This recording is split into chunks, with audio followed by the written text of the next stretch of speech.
오늘 밤에 만날 수 있어요? 당신이 보고 싶어요. 여보, 대체 이게 뭐야? 미안해. 당신이 이렇게 알게 될 줄은 몰랐어.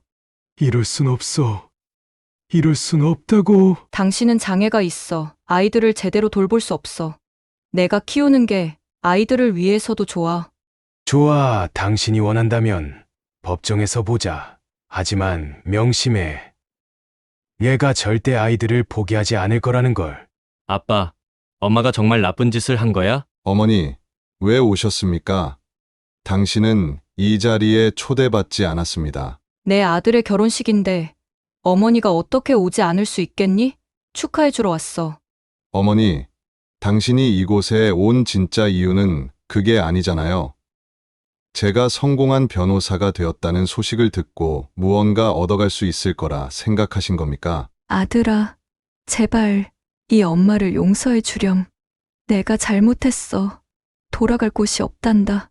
안녕하세요. 제 이야기를 들어주셔서 감사합니다. 제 인생의 가장 어두웠던 시기에 대해 말씀드리려고 합니다. 그날 아침은 평소와 다를 바 없었습니다. 아내의 입술에 가볍게 입맞춤을 하고 아이들의 등교를 확인한 후 회사로 향했죠. 햇살이 따스했고 거리는 활기찼습니다. 그때만 해도 저는 몰랐습니다. 제 인생이 몇 분 후에 완전히 뒤바뀔 거라는 것을.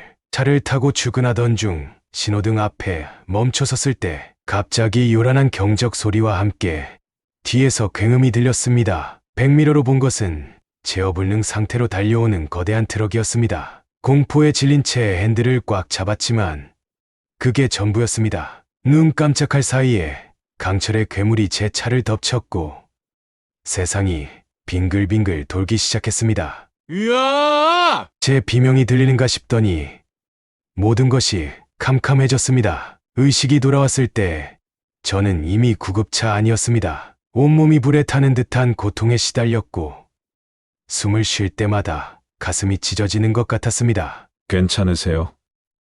정신이 드세요? 구급대원의 목소리가 희미하게 들렸습니다. 대답하려 했지만 목소리가 나오지 않았습니다. 그저 신음소리만 새어나왔죠. 병원에 도착하자 의사들이 달려왔습니다. 중증 뇌손상 의심, 다발성 골절, CT 스캔 즉시 필요. 의사들의 말이 단편적으로 들렸지만 그 의미를 완전히 이해할 수는 없었습니다. 다만 한 가지, 제 상태가 매우 위중하다는 것만은 확실히 알 수 있었습니다. 수술실로 들어가기 전 저는 아내와 아이들의 얼굴을 힐끗 볼 수 있었습니다. 아내는 눈물을 흘리며 제 이름을 불렀고 아이들은 겁에 질린 표정으로 서 있었습니다. 그들에게 괜찮다고 말하고 싶었지만 마치 제가 투여되면서 의식이 흐려졌습니다. 눈을 떴을 때 저는 이미 중환자실에 누워 있었습니다. 온몸이 깁스로 덮여 있었고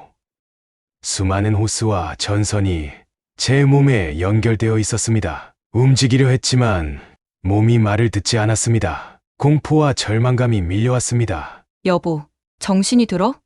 아내의 목소리가 들렸습니다. 그녀의 얼굴은 피곤하고 걱정스러워 보였습니다. 아이들은 겨우 말을 이을 수 있었습니다. 걱정하지 마.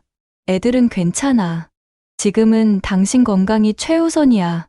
아내가 제 손을 꼭 잡았습니다. 그 순간 눈물이 왈칵 쏟아졌습니다. 두려움, 안도감, 그리고 앞으로 닥칠 불확실한 미래에 대한 불안감이 한꺼번에 밀려왔습니다. 의사는 제 상태가 매우 심각하다고 했습니다. 내 손상으로 인해 일시적인 기억 상실과 언어 장애가 있을 수 있고 다발성 골절로 인해 장기간의 재활이 필요하다고 했습니다. 완전한 회복까지는 최소 1년, 어쩌면 그 이상이 걸릴 수 있습니다. 의사의 말에 가슴이 무너져 내렸습니다. 병원 생활은 고통의 연속이었습니다. 매일 아침 눈을 뜨면 왜 이런 일이 나에게 일어났을까? 라는 생각이 가장 먼저 들었습니다. 기본적인 일상활동조차 혼자 할 수 없는 제 모습에 좌절감을 느꼈고 일에 대한 두려움에 밤잠을 이루지 못했습니다. 재활치료는 또 다른 고통이었습니다. 간단한 동작 하나를 하는데도 온 힘을 다해야 했고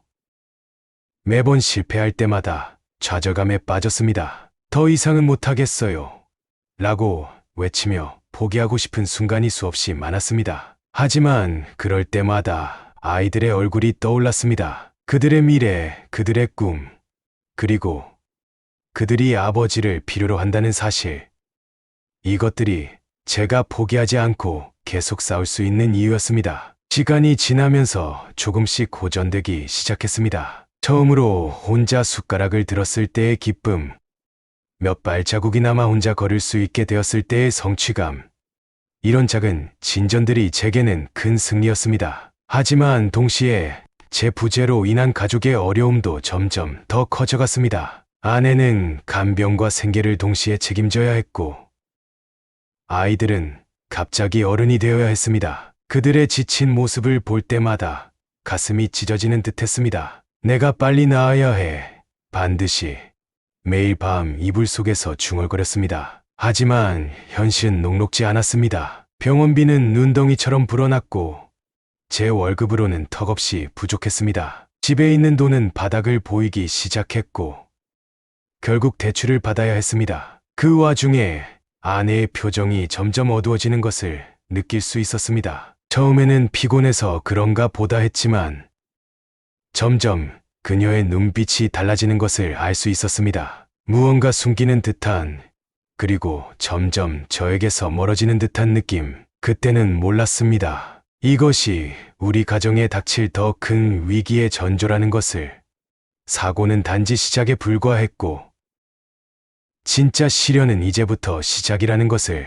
사고 후 1년, 저는 마침내 퇴원할 수 있게 되었습니다. 퇴원 후 집으로 돌아온 날, 저는 새로운 희망으로 가득 차 있었습니다. 비록 지팡이에 의지한 채 겨우 걸을 수 있는 상태였지만 가족과 함께 있다는 것만으로도 행복했습니다. 그러나 그 행복은 오래가지 못했습니다. 집에 들어서자마자 느껴지는 낯선 분위기, 아내의 차가운 눈빛, 그리고 어색한 침묵.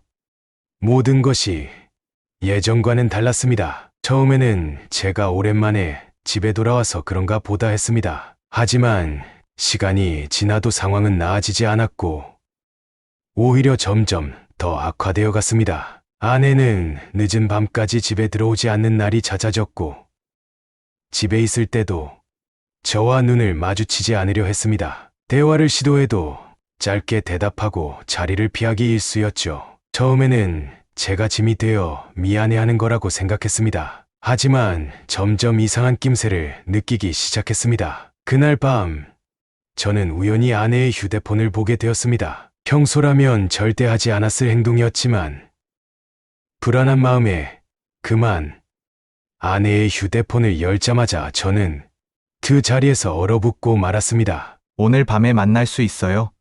당신이 보고 싶어요. 낯선 남자의 이름으로 된 메시지였습니다. 손이 떨리기 시작했습니다. 스크롤을 내리자 더 충격적인 내용들이 쏟아져 나왔습니다. 사랑한다는 말, 은밀한 약속들, 그리고 둘의 사진들. 이럴 순 없어. 이럴 순 없다고. 저도 모르게 흐느끼고 있었습니다. 30년 동안 함께한 아내, 두 아이의 어머니, 제 인생의 반여자. 그녀가 저를 배신했다는 사실을 받아들이기가 너무나 어려웠습니다. 그때 현관문 소리가 들렸습니다. 아내가 돌아온 것입니다. 저는 떨리는 손으로 휴대폰을 들고 거실로 나갔습니다. 여보, 대체 이게 뭐야? 제 목소리는 떨리고 있었습니다. 아내는 제 손에 들린 휴대폰을 보자마자 얼굴이 창백해졌습니다. 그녀의 입에서 나온 첫 마디는 변명이 아닌 체념의 한숨이었습니다. 미안해. 당신이 이렇게 알게 될 줄은 몰랐어.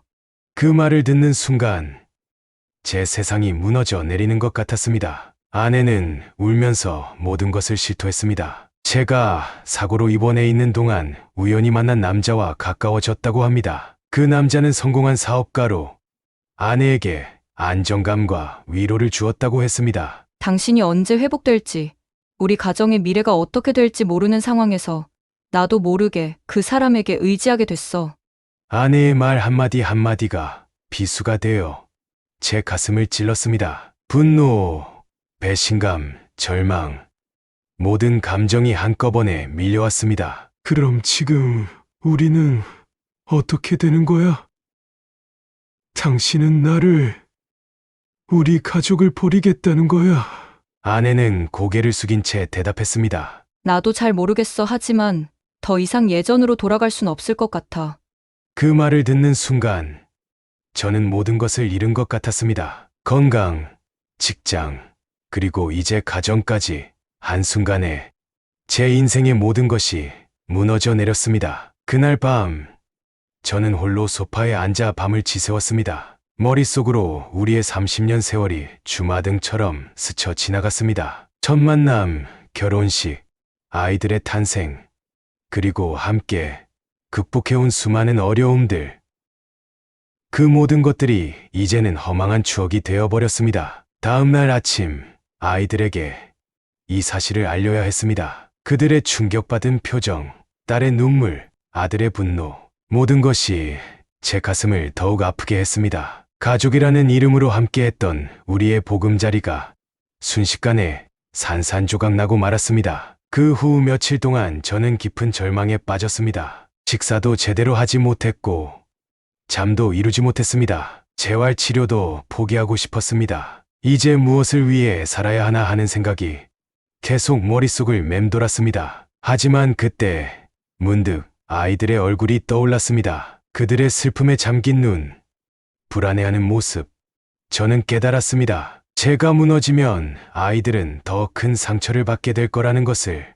그래서 결심했습니다. 비록 가슴은 찢어지듯이 아팠지만 저는 다시 일어서기로 했습니다. 아이들을 위해, 그리고 제 자신을 위해 이 고통을 이겨내야 했습니다. 다음 날 저는 변호사를 찾아갔습니다. 이혼을 결심한 것입니다. 하지만 그 과정은 제가 생각했던 것보다 훨씬 더 복잡하고 고통스러웠습니다. 아내는 위자료는 물론이고 집과 재산의 절반을 요구했습니다. 심지어 아이들의 양육권까지 주장했죠. 당신은 장애가 있어. 아이들을 제대로 돌볼 수 없어.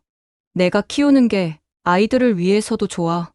아내의 그 말에 저는 참을 수 없는 분노를 느꼈습니다. 제가 사고로 다쳤다는 이유로 제가 아이들의 아버지라는 사실까지 부정당하는 것 같았습니다. 그 순간 저는 깨달았습니다. 이것은 단순한 이혼이 아니라 제 인생을 지키기 위한 처절한 싸움이 될 것이라는 것을.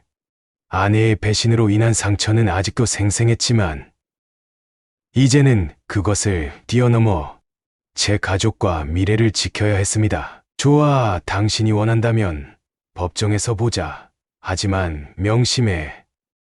얘가 절대 아이들을 포기하지 않을 거라는 걸.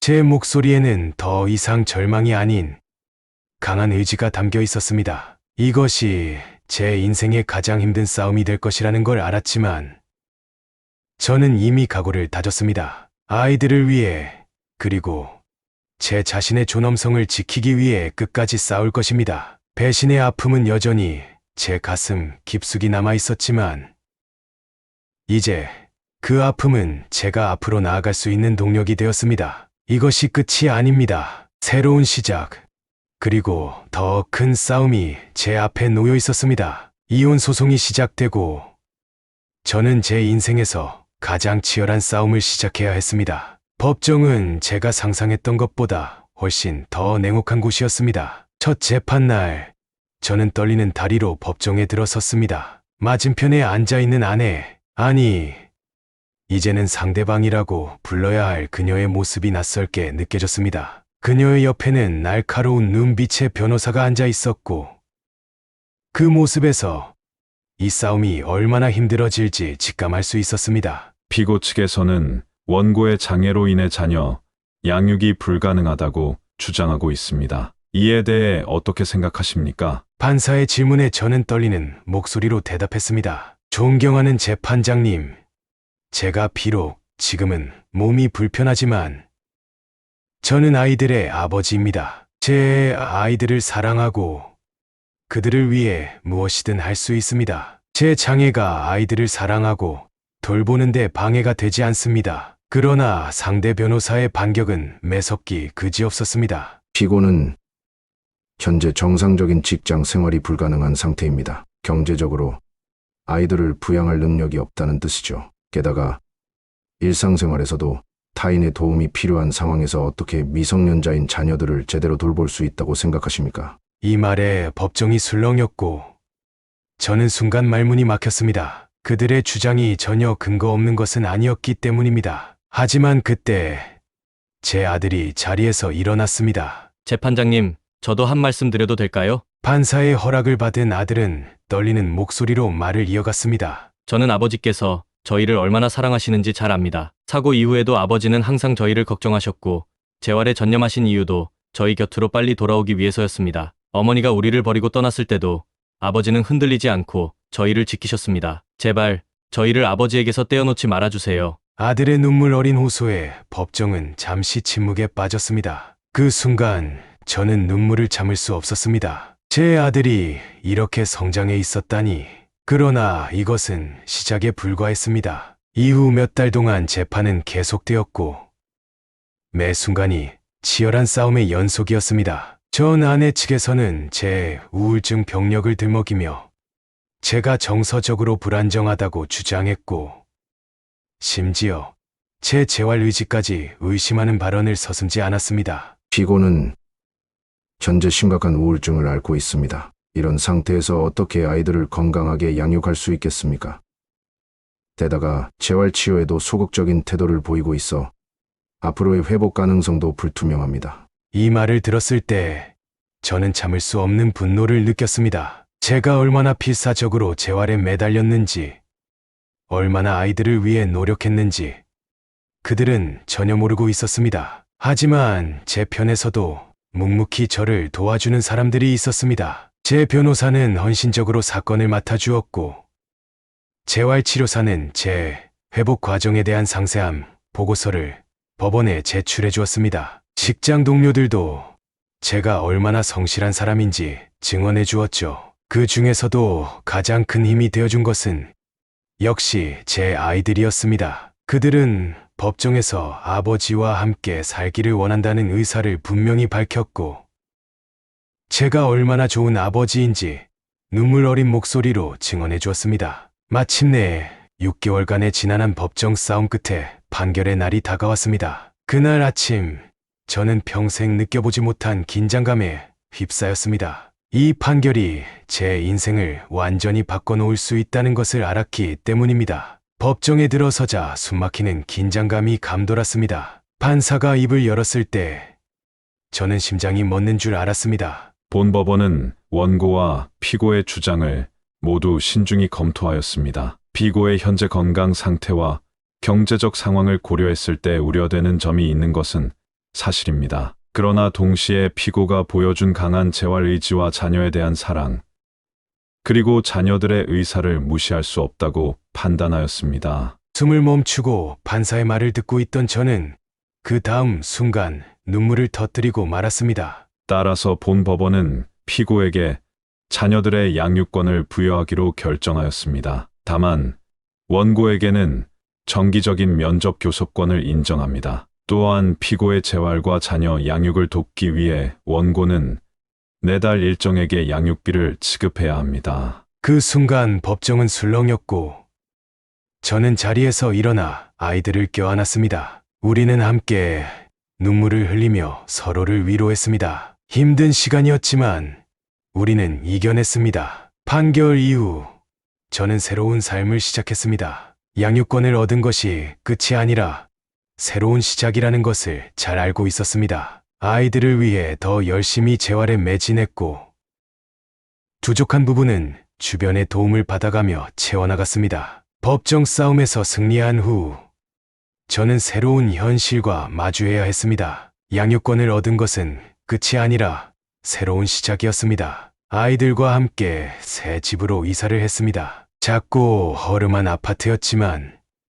우리에겐 새로운 삶의 터전이었습니다. 첫날 밤 아이들을 재우고 나서 저는 홀로 거실에 앉아 있었습니다. 주위는 조용했고 달빛만이 어둠을 밝히고 있었습니다. 그제서야 현실이 실감났습니다. 이제부터 정말 혼자서 아이들을 키워야 하는구나. 다음날 아침 알람 소리에 눈을 떴을 때 온몸이 굳어있는 것 같았습니다. 하지만 시간이 없었습니다. 아이들의 아침 식사를 준비해야 했고 등교, 준비도 도와야 했습니다. 부엌으로 향하는 발걸음이 무거웠습니다. 한 손으로 프라이팬을 들고 계란을 깨는 것은 생각보다 훨씬 어려웠습니다. 첫 시도에서 계란은 바닥에 떨어져 깨져버렸고, 두 번째 시도에서는 껍질이 프라이팬에 들어가 버렸습니다. 아빠, 내가 도와줄게. 뒤에서 들리는 딸의 목소리에 고개를 돌렸습니다. 그녀의 눈에는 걱정과 동시에 따뜻함이 깃들어 있었습니다. 고마워, 아가. 그렇게 우리는 함께 아침 식사를 준비했습니다. 서툴고 어설펐지만 그래도 우리는 해냈습니다. 아이들과 함께 식탁에 앉아 먹는 첫 아침 식사. 버거웠지만 가슴이 따뜻해지는 순간이었습니다. 하지만 현실은 냉혹했습니다. 아이들을 학교에 보내고 나면 고요한 집에 홀로 남겨졌습니다. 재활 치료를 받으러 가는 날이면 그나마 나았지만 그렇지 않은 날엔 적막감이 저를 덮쳤습니다. 경제적인 어려움도 점점 커져갔습니다. 병원비와 생활비로 저축은 바닥을 보이기 시작했고, 전 아내가 보내주는 양육비만으로는 턱없이 부족했습니다. 어느 날 냉장고를 열었을 때 텅 비어있는 모습을 보고 눈물이 났습니다. 이대로는 안 돼. 뭔가 해야 해.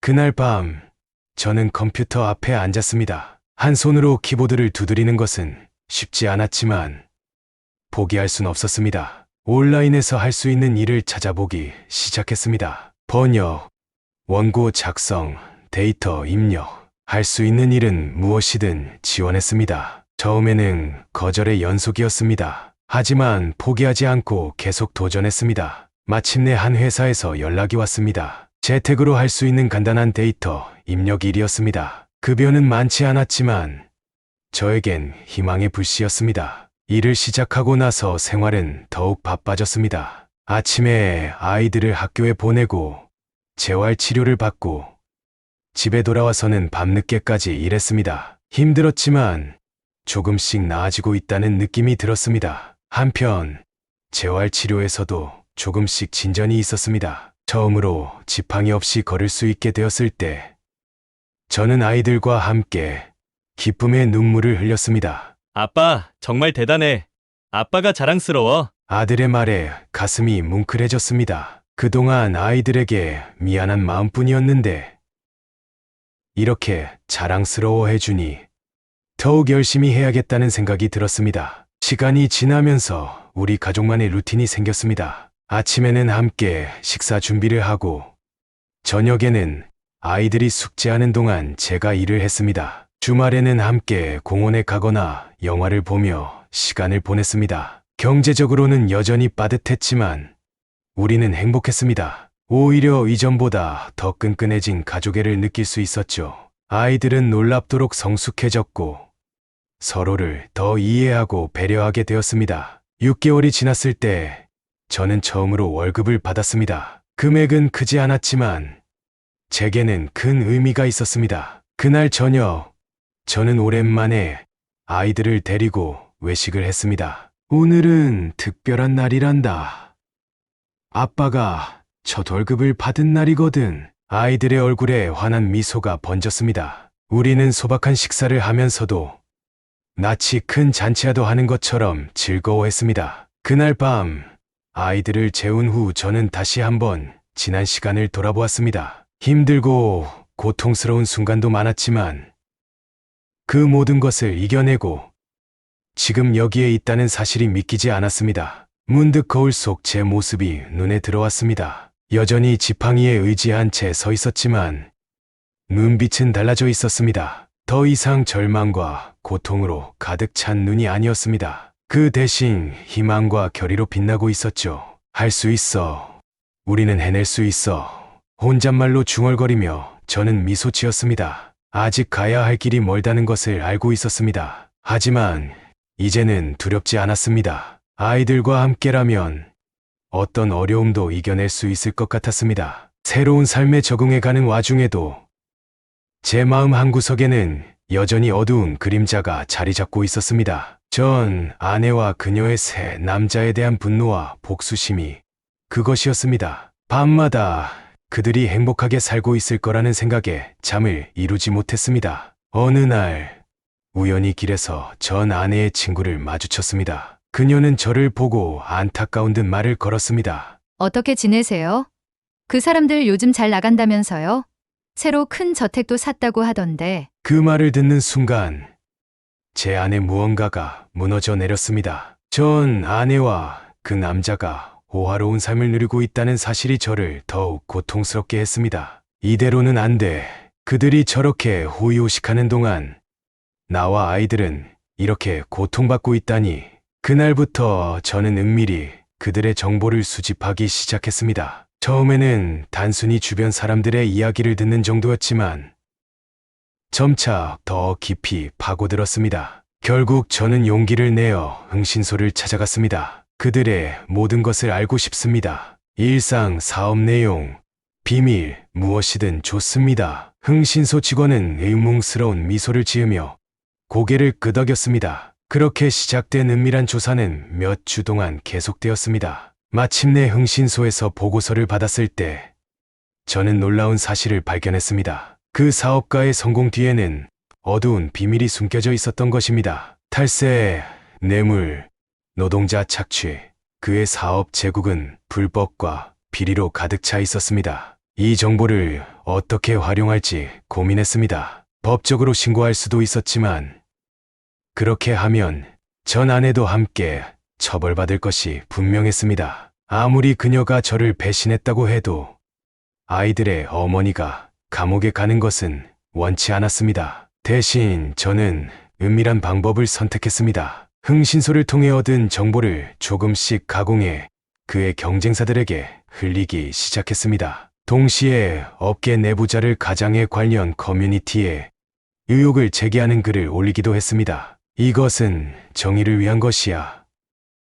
그의 불법 행위를 밝히는 것뿐이야. 스스로에게 계속 되뇌었지만 마음 한구석에서는 죄책감이 자라났습니다. 이것이 과연 옳은 일인가? 내가 하고 있는 이 행동들이 아이들에게 어떤 영향을 미칠까? 하지만 이미 시작된 일을 멈출 수는 없었습니다. 마치 눈덩이처럼 상황은 걷잡을 수 없이 커져갔습니다. 업계에서는 그의 비리에 대한 소문이 바다하게 퍼지기 시작했고 투자자들은 하나둘씩 등을 돌리기 시작했습니다. 그의 사업 제국은 서서히 무너져가기 시작했습니다. 한편 제 생활에도 변화가 생겼습니다. 복수를 위해 밤을 새는 일이 잦아지면서 건강이 악화되었고 아이들과 보내는 시간도 줄어들었습니다. 큰아들이 걱정스러운 눈빛으로 저를 바라보며 물었습니다. 아빠, 요즘 많이 피곤해 보여. 무슨 일 있어? 그 순간 가슴이 찢어지는 것 같았습니다. 제가 하고 있는 일이 과연 우리 가족을 위한 것인지 의문이 들기 시작했습니다. 그러던 어느 날 동네 슈퍼마켓에서 충격적인 소식을 들었습니다. 주인 아주머니가 손님들에게 흥분된 목소리로 말하고 있었습니다. 들었어요? 그 유명한 사업가 말이에요. 경찰에 연행되었대요. 비리 혐의로 말이죠. 세상에, 누가 봤대는데 수갑을 차고 가더래요. 승리의 기쁨을 느낄 거라 생각했지만 의외로 마음이 무거웠습니다. 제가 원한 것이 과연 이것이었나? 그들의 불행으로 내가 행복해질 수 있을까? 그날 밤 저는 오랜만에 거울 앞에 섰습니다. 거울 속 제 모습은 지쳐 보였고 눈빛은 공허했습니다. 문득 아이들의 얼굴이 떠올랐습니다. 그들은 지금 어떤 생각을 하고 있을까? 아버지가 이런 모습이라는 걸 알면 어떤 표정을 지을까? 그 순간 깨달았습니다. 제가 진정으로 원했던 것은 복수가 아니었다는 것을. 제가 원했던 것은 단지 평화롭고 행복한 삶. 아이들과 함께 웃으며 지낼 수 있는 일상이었습니다. 다음 날 아침, 저는 모든 것을 멈추기로 결심했습니다. 더 이상의 정보 유출도 소문 퍼뜨리기도 하지 않기로 했습니다. 대신 아이들과 함께 아침 식사를 준비했습니다. 오랜만에 함께 웃으며 대화를 나누는 그 시간이 얼마나 소중한지 새삼 느꼈습니다. 아빠, 오늘은 기분이 좋아 보여. 딸이 말했습니다. 그의 아빠는 지금 정말 행복하단다. 진심을 담아 대답했습니다. 복수의 과정은 끝났지만 그 여파는 여전히 남아 있었습니다. 동네에서는 계속해서 그 사업가의 비리에 대한 소문이 돌았고, 전 아내의 이름도 종종 언급되었습니다. 아이들이 그런 이야기를 들을 때마다 마음이 아팠습니다. 어느 날, 큰 아들이 저에게 물었습니다. 아빠, 엄마가 정말 나쁜 짓을 한 거야? 그 순간 저는 깊은 한숨을 내쉬었습니다. 세상 일은 복잡하단다. 좋고 나쁨을 쉽게 판단할 수 없어. 다만 우리가 할 수 있는 건 서로를 이해하고 용서하는 거야. 아들의 눈에 눈물이 고였습니다. 저는 그를 꼭 안아주었습니다. 그제서야 깨달았습니다. 제 복수로 인해 아이들도 상처받고 있었다는 것을. 그날 이후 저는 진정한 의미의 새 출발을 다짐했습니다. 더 이상 과거에 얽매이지 않고 현재와 미래에 집중하기로 했습니다. 아이들과 함께 새로운 추억을 만들고 서로의 상처를 보듬어주는데 더 많은 시간을 할애했습니다. 시간이 흘러 아들은 법대를 졸업하고 변호사가 되었습니다. 그는 제가 겪은 일들을 보면서 약자를 위해 싸우는 변호사가 되겠다고 다짐했죠. 저는 그의 결정을 전적으로 지지했습니다. 딸은 대학에서 경영학을 공부하고 있었습니다. 그녀는 어릴 때부터 사업에 관심이 많았는데 이혼 후 우리 가족이 겪은 경제적 어려움을 보면서 더욱 열심히 공부했습니다. 방학 때마다 인턴십을 하며 경험을 쌓았고 졸업 후에는 대기업에 입사했습니다. 아이들이 성공하는 모습을 보면서 저는 큰 위안을 얻었습니다. 제가 겪은 모든 고통과 시련이 헛되지 않았다는 생각이 들었죠. 그들은 제게 삶의 이유가 되었고 힘든 시간을 견딜 수 있게 해주는 버팀목이 되었습니다. 아들의 결혼식 날이 다가왔습니다. 저는 아들의 팔을 붙잡고 천천히 결혼식장으로 걸어 들어갔습니다. 제 얼굴에는 자부심과 행복이 가득했습니다. 하지만 동시에 가슴 한구석에는 작은 그림자가 있었습니다. 오늘 이 자리에 그 사람이 올까 하는 불안감이었죠. 식이 시작되고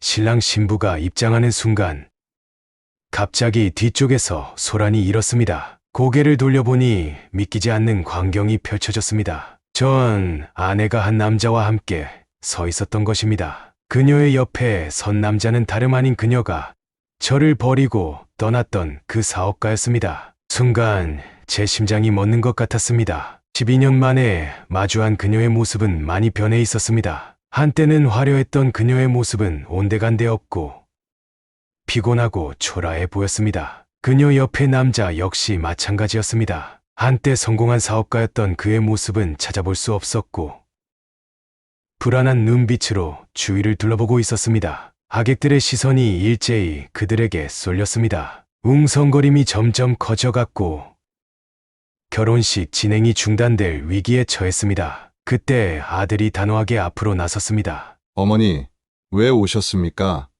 당신은 이 자리에 초대받지 않았습니다. 아들의 차가운 목소리에 전 아내는 눈물을 글썽였습니다. 그녀는 떨리는 목소리로 말했습니다. 내 아들의 결혼식인데 어머니가 어떻게 오지 않을 수 있겠니?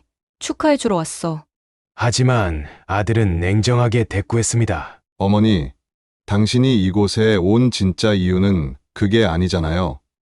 제가 성공한 변호사가 되었다는 소식을 듣고 무언가 얻어갈 수 있을 거라 생각하신 겁니까? 전 아내는 당황한 기색이 역력했습니다. 그녀는 필사적으로 변명하려 했지만 아들은 이미 모든 것을 알고 있었습니다. 우리가 모르는 줄 아세요?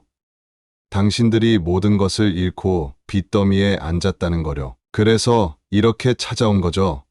도움을 받으려고. 그 말에 전 아내와 그녀의 남자는 창백해졌습니다. 그들의 비밀이 드러난 것이었습니다. 저는 그 모습을 보며 복잡한 감정에 휩싸였습니다. 한편으로는 그들의 몰락에 통쾌함을 느꼈지만 다른 한편으로는 측은함도 들었습니다. 아들은 계속해서 말을 이어갔습니다. 어머니, 당신은 12년 전 우리 가족을 버렸습니다. 그때 당신이 선택한 길이고 지금의 상황도 당신의 선택의 결과입니다. 우리는 이제 당신과는 아무런 관계가 없습니다. 제발 떠나주세요. 전 아내는 흐느끼며 무릎을 꿇었습니다. 아들아, 제발 이 엄마를 용서해 주렴. 내가 잘못했어. 돌아갈 곳이 없단다. 그 순간 저는 무언가에 이끌리듯 그녀에게 다가갔습니다. 아들이 놀란 눈으로 저를 바라보았지만 저는 아들의 어깨에 손을 얹으며 말했습니다. 아들아, 네 말이 맞아. 하지만 오늘은 네 인생에서 가장 행복한 날이야. 이런 일로 네 결혼식이 망치는 걸 원하지 않아? 그리고는 전 아내를 향해 말했습니다. 당신이 우리에게 준 상처는 깊고 아직도 아파. 하지만 오늘만큼은 우리 아들의 어머니로서 이 자리에 있을 수 있어. 다만 식이 끝나면 전에 그랬든 조용히 우리 곁에서 사라져. 전 아내는 놀란 눈으로 저를 바라보았습니다. 그녀의 눈에서는 감사와 후회의 눈물이 흘러내렸습니다. 아들은 잠시 망설이다가 끄덕였고 결혼식은 다시 시작되었습니다. 식이 진행되는 동안 저는 가끔 그녀를 힐끗거렸습니다. 한때 저의 전부였던 그녀가 이제는 이렇게 낯선 존재가 되어버렸다는 사실이 믿기지 않았습니다. 하지만 동시에 제 마음속에서 그녀에 대한 미움이 조금씩 사라지고 있다는 것도 느낄 수 있었습니다. 결혼식이 끝나고 하객들이 하나둘 떠나갈 때 전 아내가 조용히 저에게 다가왔습니다. 정말 미안해. 당신과 아이들에게 너무나 큰 상처를 줬어. 용서받을 자격이 없다는 걸 알아. 하지만 오늘 이렇게 아들의 모습을 볼 수 있게 해줘서 고마워. 저는 잠시 침묵했다가 대답했습니다. 당신을 용서하는 건 아직 힘들어 하지만 이제는 미워하지 않을 수 있을 것 같아. 우리 모두 각자의 삶을 살아가야 해. 부디 행복하게 살아. 그녀는 눈물을 흘리며 고개를 숙였고 그녀의 남자와 함께 조용히 자리를 떠났습니다. 아들의 결혼식 이후 저는 깊은 생각에 잠겼습니다. 전 아내의 모습, 아들의 반응, 그리고 제 자신의 감정들이 복잡하게 얽혀 마음속에서 소용돌이쳤습니다. 밤새 잠을 이루지 못하고 이 모든 일들을 되새겼습니다. 과연 나는 정말로 그녀를 용서할 수 있을까? 그동안의 분노와 원망을 내려놓을 수 있을까? 이런 질문들이 끊임없이 제 마음을 괴롭혔습니다. 그러다 문득 제가 복수를 위해 그들의 사업을 무너뜨리려 했던 때가 떠올랐습니다. 그때의 제 모습과 지금의 전 아내의 모습이 겹쳐 보였습니다. 둘 다 분노와 절망에 사로잡혀 있었던 것은 아닐까요? 다음 날 아침, 저는 딸에게 전화를 걸었습니다. 아빠, 무슨 일이야? 목소리가 안 좋아 보여. 그래, 너의 어머니에 대해 이야기하고 싶어서. 네 생각은 어때? 어제 결혼식에서 본 어머니에 대해. 잠시 침묵이 흘렀습니다. 그리고 딸이 조심스럽게 대답했습니다. 솔직히 말하면 처음엔 화가 났어. 하지만 어머니의 모습을 보니 불쌍하다는 생각이 들더라고. 아빠, 우리가 어머니를 용서할 순 없을까? 딸의 말에 제 마음이 흔들렸습니다. 그동안 제가 품어온 분노와 원망이 서서히 녹아내리는 것 같았습니다. 며칠 후 저는 용기를 내어 전 아내에게 연락했습니다. 우리는 조용한 카페에서 만나기로 했습니다. 그녀를 마주했을 때 제 마음은 여전히 복잡했지만 이전과는 다른 감정이 들었습니다. 잘 지냈어. 제가 먼저 입을 열었습니다. 그녀는 고개를 숙인 채 대답했습니다. 아니, 사실 모든 게 엉망이야. 당신이 아는 것처럼 우리는 모든 것을 잃었어. 하지만 그건 단지 물질적인 것들뿐만이 아니었어. 가장 소중한 것들을 잃었다는 걸 이제야 깨달았어. 그녀의 눈에서 눈물이 흘러내렸습니다. 저는 잠시 망설이다가 손수건을 건넸습니다. 그녀의 눈에서 눈물이 흘러내렸습니다. 저는 잠시 망설이다가 손수건을 건넸습니다. 당신, 그리고 아이들에게 정말 미안해. 내가 한 선택이 우리 모두에게 얼마나 큰 상처를 줬는지 너무 늦게 깨달았어. 그녀의 진심 어린 사과에 제 마음도 조금씩 풀어지기 시작했습니다. 나도 당신을 미워하며 살아온 시간들이 후회돼. 그 미움이 결국 나 자신을 옥죄고 있었다는 걸 이제야 알았어. 우리는 서로의 이야기를 들으며 지난 12년간의 삶에 대해 이야기했습니다. 그녀가 겪은 어려움들, 제가 아이들을 키우며 겪은 고난들, 모든 이야기를 나누면서 우리는 서로를 조금씩 이해하기 시작했습니다. 우리가 헤어질 때 난 당신이 아이들을 제대로 키울 수 없을 거라고 생각했어. 하지만 결혼식에서 본 우리 아들의 모습, 당신이 얼마나 훌륭하게 아이들을 키웠는지 알 수 있었어. 정말 고마워. 그녀의 말에 제 눈에도 눈물이 고였습니다. 당신도 힘들었겠어. 우리는 서로를 원망했고, 그로 인해 고통받았어. 하지만 이제는 서로를 용서하고 각자의 삶으로 나아가야 할 때가 온 것 같아. 그 순간 제 마음속에서 무언가가 풀어지는 것을 느꼈습니다. 그동안 제 마음을 짓누르고 있던 무거운 돌덩이가 서서히 녹아내리는 것 같았습니다. 그녀도 동의의 뜻을 표했습니다. 우리는 그날의 대화를 시작으로 조금씩 관계를 회복해 나갔습니다. 물론 쉽지만은 않았습니다. 때로는 과거의 기억들이 떠올라 가슴이 아프기도 했고, 서로를 완전히 이해하기까지는 시간이 필요했습니다. 하지만 우리는 포기하지 않았습니다. 아이들을 위해, 그리고 우리 자신을 위해 계속해서 노력했습니다. 점차 우리는 서로의 존재를 인정하고 존중하는 관계로 발전해 나갔습니다. 용서 이후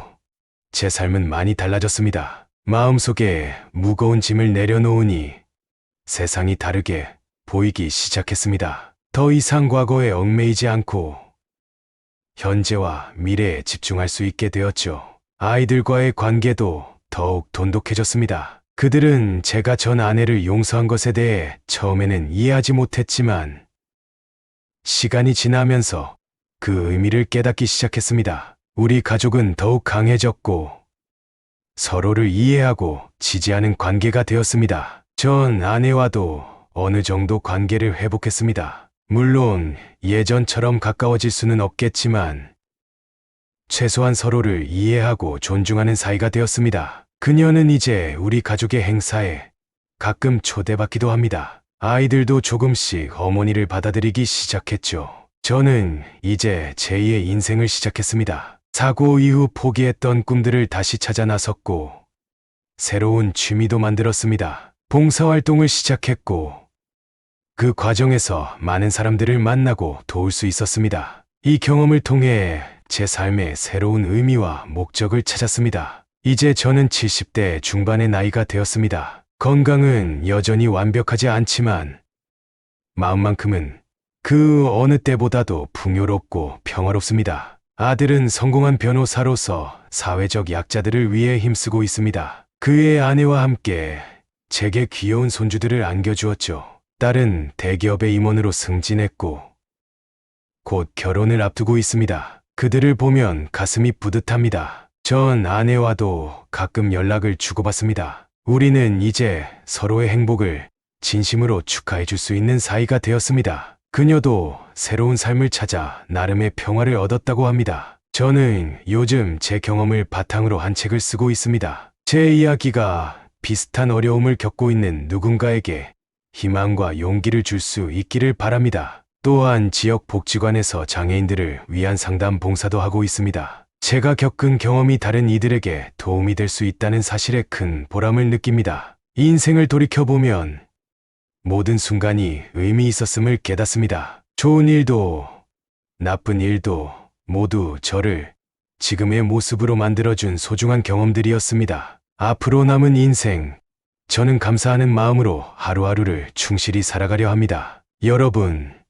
인생은 예측할 수 없는 여정입니다. 때로는 힘들고 고통스러운 순간도 있겠지만 그 모든 것들이 우리를 더 강하고 지혜롭게 만듭니다. 포기하지 마세요. 어떤 상황에서도 희망을 잃지 마세요. 그리고 무엇보다 사랑하는 사람들을 소중히 여기세요. 그들이 바로 여러분의 힘이 될 것입니다. 제 이야기가 여러분에게 조금이나마 위로와 용기가 되었기를 바랍니다. 감사합니다.